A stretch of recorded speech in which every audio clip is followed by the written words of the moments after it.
Hey everyone, my name is Penny Zanker, and it's time to reset. This podcast goes beyond just navigating change. It's about new ways of thinking about how you can approach challenges, how you can shift your mindset when needed, create some space and grace for yourself so that you can rethink, recharge, and reprioritize when and where needed.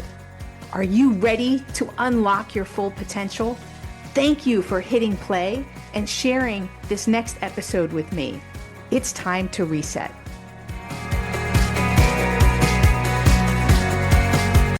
How important is your clarity, your focus, and your well-being? For me, it's everything. And I had been feeling so anxious that it was starting to affect my sleep, and it was affecting my performance and my relationships. And I decided that I had to do something about it. Anxiety doesn't just come from our thinking. It lives in our body. When our body is in a state of activation, our focus drops, our clarity fades, and everything feels harder than it needs to. Can you relate? I'll bet you can. Well, that's exactly why I started using Apollo Neuro. What I notice right away is the moment that the vibration starts, and I feel it in my body, it reconnects me with my body. I slow down. I take a deep breath, and I get intentional. It's made a huge difference in how I feel each and every day. And I love the fact that it is programmed. It's not something that I have to turn on when I want it. It's programmed for different vibration frequencies that help me to achieve the state that I want. And that's the fastest way for us to shift our state is through our body. I wanted you to experience it for yourself. Through my affiliate link, ownyourfocus.me, you'll get a special discount on the total price. Once again, that's ownyourfocus.me. Hello, everyone. Welcome to the show. I'm excited today. We are going to be talking mindset, and we're going to blow your mind. I'm excited today to have a good friend, a fellow keynote speaker, and Avish Parashar is here with us today. And he is also a best-selling author, and we're going to hear more about his book. And he's an expert in helping teams to navigate change, unlock creativity, and move from apathy to excitement. And he uses the yes and mindset, and that is the name Say Yes and of his new book. And we're going to be talking about that. And before we jump into that, he does a lot with improv, and we're going to hear about his background in improv. And most people, they think that improv is about being funny. And I want to bring about, and he brings about, that there is a deeper skill in learning how to respond when things don't go according to plan, right? It's hidden there in that funny exercise. And honestly, that's leadership, isn't it? How do we deal with uncertainty, AI disruption, rapid change, overloaded teams, communication breakdowns, et cetera, et cetera.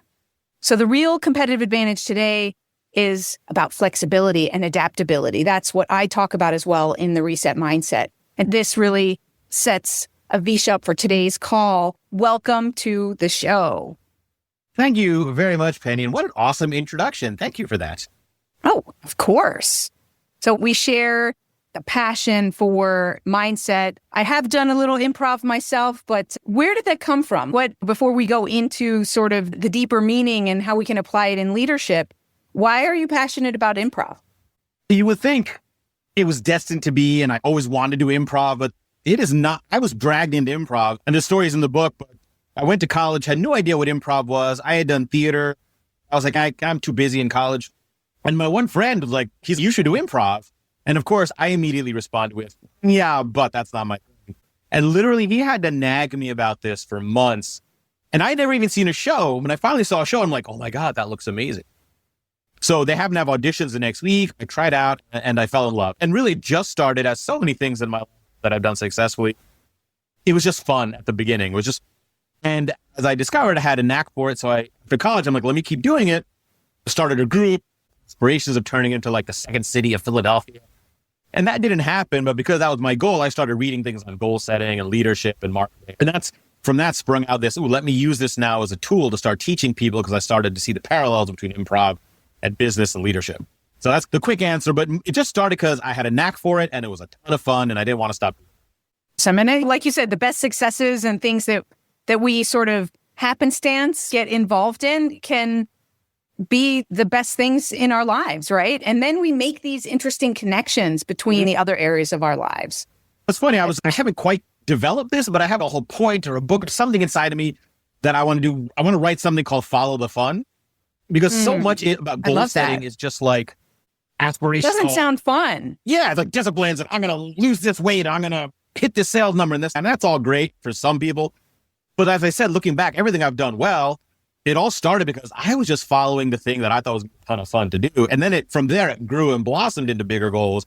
So I think there's something there. And obviously with improv, the more fun you're having on stage, the more successful the improv is. I've seen people take it way too seriously and they are no fun to watch perform. I'm sure we both know Michael Port and Amy Port. And one of the things that they said that really stuck with me was that nobody's going to have more fun than you, right? So if you're not having fun, nobody else is having fun. Yeah, and it's so hard in the moment to remember that I'm working on a new keynote to go with the new book. And that's one of these little things I keep reminding myself, because when I'm doing improv, it's great. But as a speaker, then sometimes I get into that lecture mode or got to make these points get across, got to make sure the audience gets value. And then I forget that idea. Even the improv guy, I forget that, oh no, you're supposed to have fun through the whole process, not just in those pockets. And I think we all do that. You get so busy or everything's changing so much. And you just forget, hey, the more fun I have, the better everything's going to be. We shared a stage a couple of times, and I thought being in the audience for your keynote was a lot of fun. People learned a lot while they were having fun. And I think that's the key. And that's something that AI can't replace, right? When we are there on stage creating an experience, that's something that AI can't replace, because we're creating an emotional experience that people connect to. And YesN provides that infrastructure to do that. Yeah, it's interesting you say that, because I was thinking about this. When people find something that they like and then they discover it was written by AI, they get very offended and then they don't like it anymore. Which is funny, because before you knew it was AI, you liked it. Which kind of comes to your point about that human connection. Even if AI could somehow replicate humor, which I think is going to be the last bastion of what AI is actually, because AI right now is terrible at humor. Not funny at all. But if people know it's AI, that's why they're coming to a live event, is to connect. Yeah. And I think that's true. That being in the moment, the emotion, the connection is so important.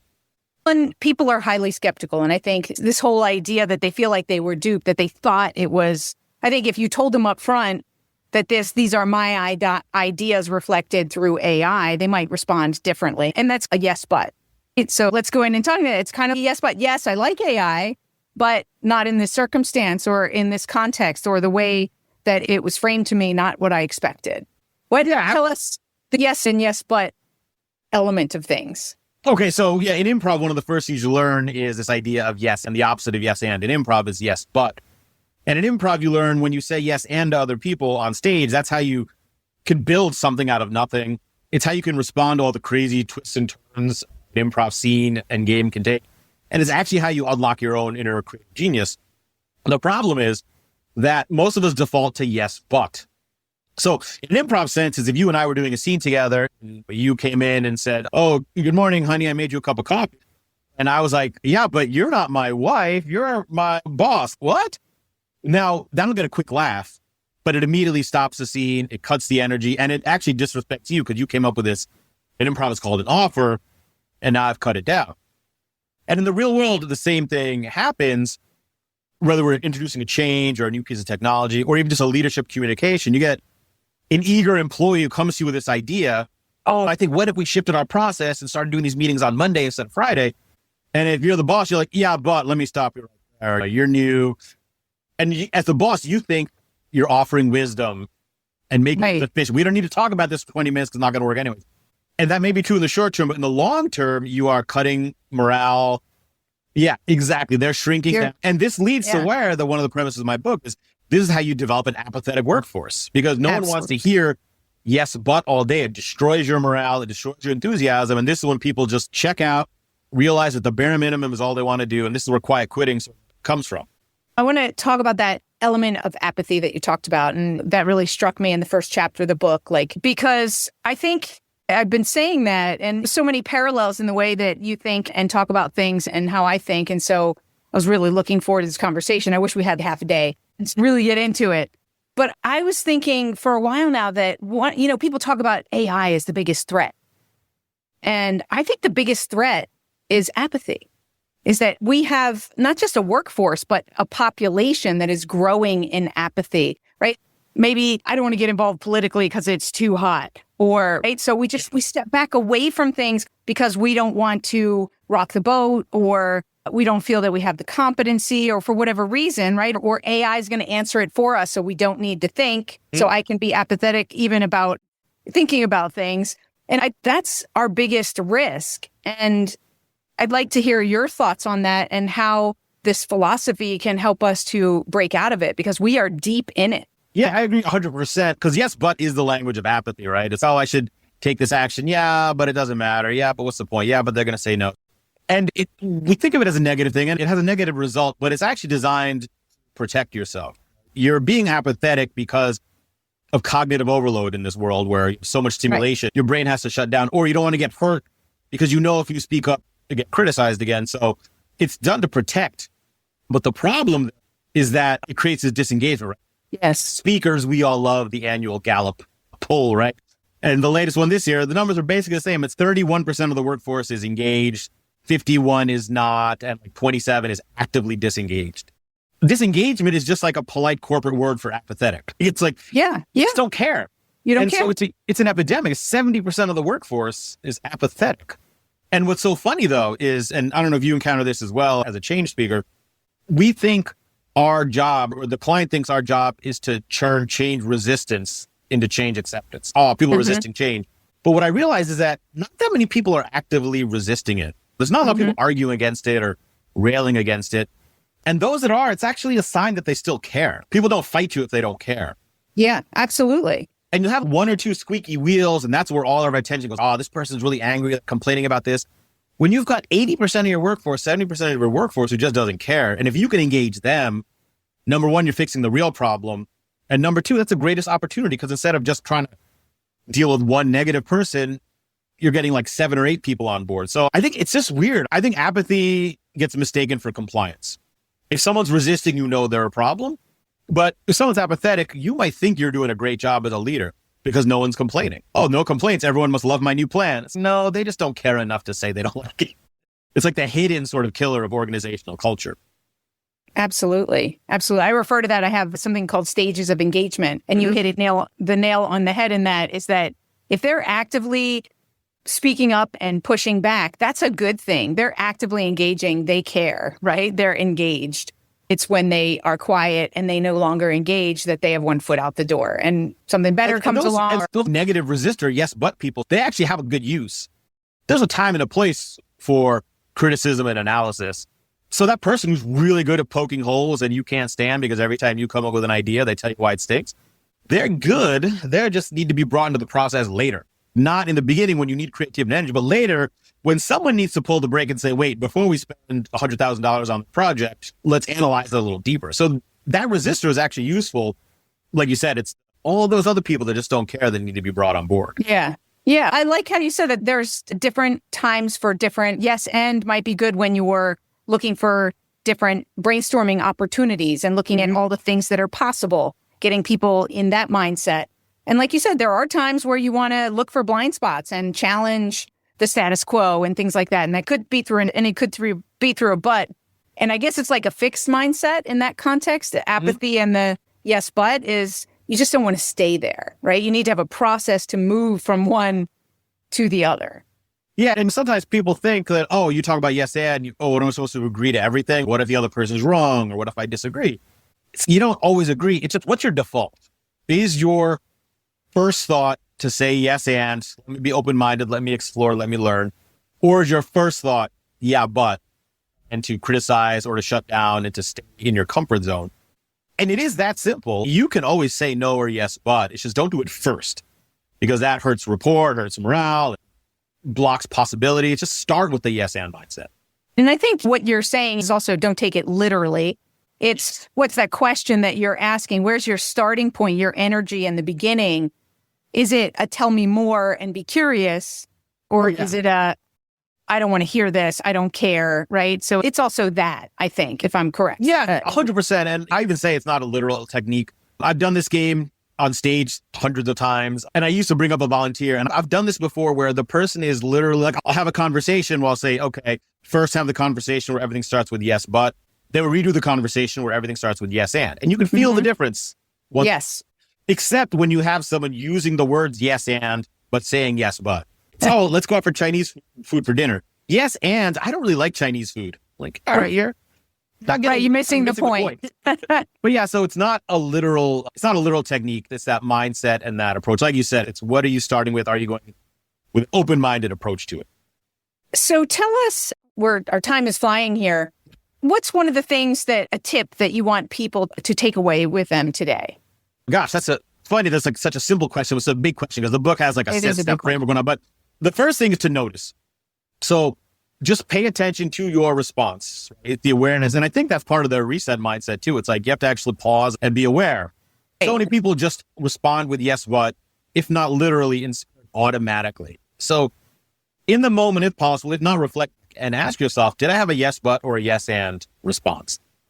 And if it was a yes, but, you don't even need to go back to the person and change it right in that moment, but just ask yourself, how could I have responded with a yes, and? And as you start practicing this, you start noticing it more in the moment and catching yourself as you do it. So that's probably the first is the awareness. So you got to be aware of where you are before you can really start applying or changing it in any.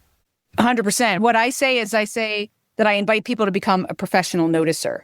Make it your job. It is a leader's job to notice sooner, not react faster, but notice sooner. So if I can get one more take, as you mentioned, leaders. That's for yourself as an individual. Notice. Okay. As a leader, the biggest thing I can say is stop dictating, start asking. And that's it. A yes, but response. Yeah, but let me tell you what we're going to do, or let me tell you why this idea is good. Put it back, involve your employees by asking them questions. Say, we got this change coming up. What do you think we should do? And then when they give you an answer, don't tell them they're wrong. Don't say, yeah, but that's not going to work. Dig deeper with a yes and. Tell me more about that. Because that's how we start changing the apathy in our employees, not by telling them why this is going to be great and not by giving them a pizza party. Asking them questions, and honestly listening and doing something with their answers. That's how you change the apathy of the people around you. And I think that gets lost. People are like, I need to come up with the coolest PowerPoint deck for my presentation to get people fired up. No, you need to talk to them and ask them questions. It's engaging in the conversation, not the shiny, flashy, or things like you said, the pizza party. Absolutely. So awareness. So do we have enough time for you to just walk us quickly through the framework? Sure. Very quickly. It's yes and. So the book is called Say Yes and to Change. I took yes and turned into an acronym. The 6 steps of that are yield to what is, explore and express your core, like who you are and what your strengths are. Start small and take small steps. That's key to improv, one step at a time. A is access and apply your inner creative genius. We all have an inner creative genius. We just forget how to get in touch with it. The N is notice and nurture emotions. We all think we're logical creatures, but in fact, it's emotions that drive all of our decisions. And D is what I just said. D is for dig deeper. Don't surface level responses lead to surface level solutions. You gotta dig deeper. And I love the book. So if you're listening, you want to go out and get yourself a copy and do an author a favor and leave us a review. Yes, please. So what didn't I ask you before we close out that you think is important to mention before we shut down today? Woo, that's a great question. I would say the one thing I think that a question that comes up a lot when people see what I do and what I teach is you should have asked, can anyone improvise, or is it something you're just born with? Because I think people see me doing improv comedy or see Whose Lines Anyways, like I could never do that. And I'll answer the question. Anyone can do it because we are all doing it every day anyways. Life is unscripted. We are all living the ultimate improvisation. It's just improv comedians happen to train certain skills that make that improvisation easier for them. So anyone can do this. It's just a matter of learning a few basic skills. And a lot of it, like you said, is mindset. In all the years I ran improv groups, had auditions, looked at performers, the one thing that separated people who could do it from those who struggled wasn't skill, experience, or tactics, the mindset they brought to the activity. They're open-minded, willing to fail and have fun. They did great. And it applies to almost anything. That's awesome. Thank you so much. So how can people find out more information about you and where should they go? The best place is my website, avishparashar.com. And if that's too hard, just Google Avish, A-V-I-S-H. There's not that many people in the world to see my website. Info on the book is there. That is currently available on Amazon. We'll be expanding other places soon. And that is Say Yes and to Change. I had a book from 14 years ago called Say Yes And. So the new one is Say Yes And to Change. Awesome. Thank you so much for being here. Thank you, Penny. And thank you all for being here.